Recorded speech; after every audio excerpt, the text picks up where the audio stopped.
안녕하세요, 도자기입니다. 오늘은 제가 도서관에서 빌려서 읽은 책 4권을 소개해 드리려고 해요. 그래서 이번에 한 3주 동안 또 어떤 책을 읽었나 한번 같이 보실까요? 먼저 첫 번째는 제일 얇은 책, 바로 류드밀라 울리츠카야라는 러시아의 여성 작가가 쓴 부하라의 딸이라는 책입니다. 이 책은 뿌시킨하우스에서 나왔는데요. 뿌시킨하우스는 제가 지난번에도 몇 번 말씀드린 적이 있죠. 러시아 학원이에요. 러시아어를 가르치는 학원인데 거기에 출판센터도 있어서 이렇게 러시아 원전을 좀 러시아를 공부하는 학생들이 읽으면서 공부를 할 수 있도록 재편집을 해서 내는 고전 읽기 시리즈 책들입니다. 그 중에 하나이고요. 이 책은 단편 하나가 실려 있어요. 그래서 단편 자체는 읽은데 좀 시간이 짧게 걸리지만 그 안에 러시아 원전도 있고 그 원전을 해석하는 그런 부분도 있어서 일단 한국어 번역을 읽으시고 그 다음에 러시아 원전으로 공부를 하시는데 매우 도움이 되리라고 생각됩니다. 그래서 이 러시아어로 러시아어 고전 읽기에는 제가 기억하기로는 도스토옙스키의 백치인가? 그런 다른 책도 있었고요. 물론 워낙 긴 책이기 때문에 부분을 간추려서 냈었겠죠. 그래도 내가 만약에 도스토옙스키의 원전을 읽고 싶은데 아직 러시아어 실력이 되지 않아서 고민이 된다 하는 분들은 이런 러시아어로 러시아어 고전 읽기 시리즈에 나와 있는 책을 참고하시면 될 것 같아요. 그래서 이 책은 도서관에서 지금 빌려서 읽었지만 저도 많이 도움이 되는 것 같아서 추후에 구매를 해가지고 소장을 해서 필사를 이어나갈 계획입니다. 그 다음에 두 번째 책은 날카롭게 살겠다. 내 글이 곧 내 이름이 될 때까지 라는 마티 출판사에서 만든 책입니다. 또 이 책은 20세기에 주로 미국 뉴욕에서 활동했던 여성 작가들의 이야기를 다루고 있어요. 그래서 어떤 작가들이 나오냐면요. 일단 한나 아렌트가 나오고요. 그 다음에 수전 손택도 나오고 디디온도 나오고 그 다음에 여러 명 뉴욕에서 활동했던 작가들이 나오는데요. 좀 인상 깊었던 거는 흔히 여성 작가라고 하면은 뭔가 여성의 테두리 안에서 이 사람들을 묶으려고 하고 그동안 남성 작가에 비해서 여성 작가들의 입지가 적었으니까 이런 생각에서 약간 페미니스트적인 시각에서 여성 작가들을 묶으려고 많이 생각을 하게 되기 마련인데요. 사실 여기에 나오는 이 작가들의 삶을 읽어보면은 오히려 자신을 페미니스트라는 틀에 좀 가두는데 거리감을 둔 그런 작가들이 종종 있었어요.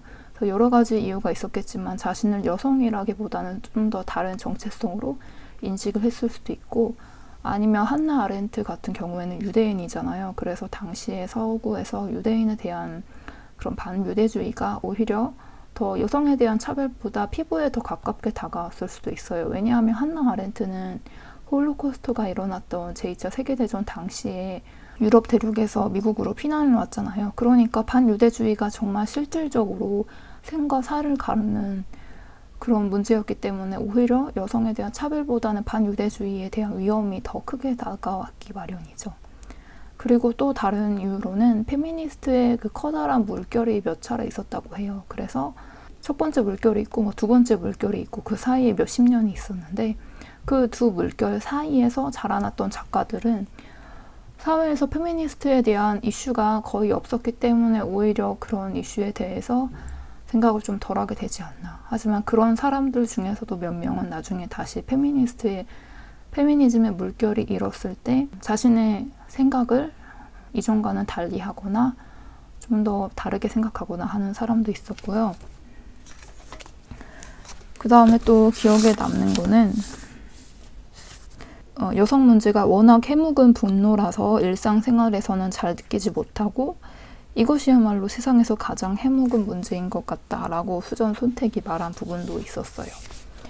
그래서 이 날카롭게 살겠다 내 글이 곧 내 이름이 될 때까지는 아까 말씀드린 대로 뉴욕에서 주로 활동한 여성 작가들의 이야기를 담고 있고 이 사람들은 소설을 쓰기도 하고 비평을 주로 하기도 하고 여성 작가라는 게 하나의 틀로 묶을 수 있는 것이 아니라 그 작가들도 그냥 개개별의 작가로 바라보는 것도 좀 필요하구나. 그리고 이런 여성 작가들이 뭐 자매는 힘들다 이런 말을 하기도 하고 또 서로 비난을 하고 서로 싸우기도 하고 지면에서 서로를 공격하기도 하고 이것은 어쩌면은 그냥 사람과 사람 사이에 서로 생각이 다르기 때문에 당연히 일어날 수 있는 갈등이다. 특히 작가라는 자의식이 강하고 자신의 생각과 주관이 뚜렷해서 그거를 글로 써서 먹고 살아가는 사람들 사이에서는 이런 게 당연히 일어날 수밖에 없는 문제이다라는 걸 다시금 생각하게 해주는 이야기였습니다.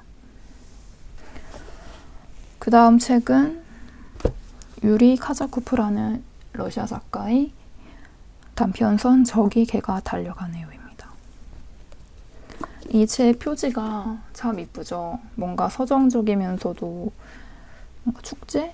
어떤 중요한 일의 한 부분을 담고 있는 것 같은데 약간 저는 이 책의 표지가 좋다고 생각해요. 왜냐하면 이 단편선이 갖고 있는 서정성을 책의 표지가 잘 드러내주고 있는 것 같아서요. 그래서 여기 뒤에 좀 설명을 보시면 작가 유리 카자코프는 3분 쓰는 시인이라고 불릴 정도로 서정성이 유명하다고 해요. 그래서 이 책에는 총 이 정도 많은 단편이 들어가 있는데 이 책의 제목인 저기 개가 달려가네요도 하나의 단편 제목이에요. 그래서 쭉 읽어보면은 뭐 동물의 이야기가 나오기도 하고 뭐 자연과 사람의 관계에 관한 이야기도 나오기도 하고 그런데 좀 제가 기억에 남는 것은 바로 인간과 인간 사이의 소외를 다루고 있다는 점이에요. 왜냐하면 저는 이런 인간과 인간 사이의 소외, 그로 인한 고독이라는 주제를 좀 많이 좋아하거든요. 제가 또 러시아 작가인 체호프를 좋아하는데 체호프의 뭐 희곡 같은 걸 보면은 같은 공간에서 같이 대화를 나누는데도 뭔가 대화가 핑퐁핑퐁 서로 주고받는 대화가 아니라 각자 자기 할 말만 하면서 서로 접점을 찾지 못하고 만나지 못하고 이어지지 못하고 결국에 대화를 계속하고 있지만 뭔가 대화를 서로 하고 있는 주체 사이에 소외감만 더 느껴지고 서로 고독해지기만 하는 그런 대화의 장면들이 많이 나오거든요. 그런데 이 책에서도 그런 소외와 고독의 느낌을 많이 느낄 수가 있었어요. 그래서 인간이 그렇게 서로 소외되고 고독한 이유는 서로에게 무관심하고 그 다음에 서로 자기 자신만 생각하고 그런 게 있겠죠.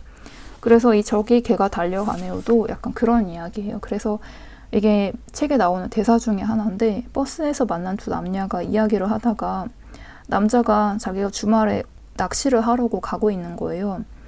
근데 여자가 계속 이야기를 하는데 그 여자와 관계가 이어지면은 낚시를 하면서 자기만의 그 안온하게 혼자서 보낼 수 있는 시간을 잃을 수도 있기 때문에 뭔가 여자와 대화를 하는 것 같으면서 여자와 거리를 두고 그래서 결국 버스에서 내려서 같이 대화를 하는데 사실 결국에는 서로 딴 이야기를 하고 있는 거죠. 그래서 남자가 대화를 하다가 지나가는 개를 보면서 저기 개가 달려가네요 이렇게 말을 하는데 그 대화가 완전히 끝난 뒤에야 자기가 어떤 일을 했는지 남자가 깨닫고 스스로를 자책하는 그런 이야기예요. 근데 결국에 이런 게 소설 속에서뿐만 아니라 저는 삶에서도 계속 일어나는 일이라고 생각이 되거든요. 그리고 이런 서로 간의 소외감과 거리감만 늘어나게 하는 대화가 실제로 생활 속에서도 많이 일어나고 있고요. 그리고 마지막으로 읽은 책은 이흔의 작가의 읽는 직업인데요. 이 직업은 편집자입니다. 그래서 편집자로서 저자가 저자, 편집자, 그리고 독자의 삶을 되돌아보면서 크게 세 장으로 이루어져 있어요. 그래서 좀 인상 깊었던 거는 여기에서 철학을 전공하고 번역가로 일하는 저자의 이야기가 나오는데요. 이 저자는 좀 경제적으로 힘든 상황에 있으면서도 도서관에서 책을 읽고 번역을 하고 그런 삶을 하고 있는데 어느 날에 저자한테 이 편집자인 저자한테 전화를 걸어서 하는 말이 내가 쓰고 있는 이 인물이 정말 대단하다. 그가 없었다면 내 삶이 어떻게 됐을까? 라고 말을 하는 거예요. 그래서 제가 이 문장이 많이 와닿았던 게 이 문장을 읽으면서 생각이 나는 사람이 있었습니다. 바로 쇼스타코비치입니다. 저도 쇼스타코비치 음악을 들을 때마다 정말 쇼스타코비치는 대단하다. 그가 없었으면 그 음악이 없었으면 저는 어떻게 살 수 있었을까 이런 생각을 하게 되는데 그런 마음 때문에 계속 뭔가를 놓을 수도 없지만 놓을 생각도 없지만 놓지 못하고 계속해서 작업을 계속해 나가고 있는 것 같아요. 그리고 또 아쿠타가와 류노스케라는 일본 저자가 한 말이 나오는데요. 왜 글을 쓰는가라는 말에 허전해서 견딜 수가 없어서 라고 답했다고 해요. 그래서 저자가 이 말이 작가적 소양을 타고난 이들이 흔히 하는 말이라고 하는데 저도 여기에 굉장히 많이 공감이 됐어요. 왜냐하면 저도 만화를 그리고 그림을 그리고 작업을 하는 이유가 하지 않으면은 가슴에 마치 커다란 구멍이 생긴 것처럼 너무 허전할 것 같아서 어떻게 그 남은 시간을 보낼지 알 수가 없어서인데 좀 공감이 됐습니다. 그래서 편집자로서 경력이 길기 때문에 여러 명의 저자를 만나고 독자를 만나고 하면서 있었던 일들도 담기고 있고, 그리고 독자나 저자로서는 알 수 없었던 편집자들의 세계, 예를 들어서 어떤 책을 냈지만 그 책은 1000명의 독자도 만나지 못했다. 그래서 약간 그 1000명이 초판을 내는 기준이겠죠. 그래서 어떤 책은 그래서 결국에 절판을 하기도 하고, 절판이 되었다고 다시 출간을 해주라는, 복간을 해달라는 사람의 소리도 있지만 그 책에 과연 1000명의 독자를 얻을 수 있을까? 이런 여러 가지 편집자로서의 현실적인 고민을 하면서 복간을 결정하고 결정하지 않고 하는 독자로서는 알 수 없었던 출판사의 뒷이야기도 담겨 있어서 재미있었고요. 그 다음에 역시 편집자이기 때문에 다양한 독서를 하면서 그 독서의 꼬리가 마치 거미줄을 이어가듯이 연결되는 마지막 챕터의 이야기도 마음에 들었어요. 그래서 역시 이번에도 책을 읽으면서 이렇게 독서 노트를 썼어요. 특히 저기 개가 달려가네요. 독서 노트에는 개를 그렸습니다. 이렇게 해서 오늘 영상은 여기까지고요. 이번 영상도 봐주셔서 감사드리고 다음 시간에도 재미있는 영상으로 다시 찾아뵙도록 하겠습니다. 그럼 안녕.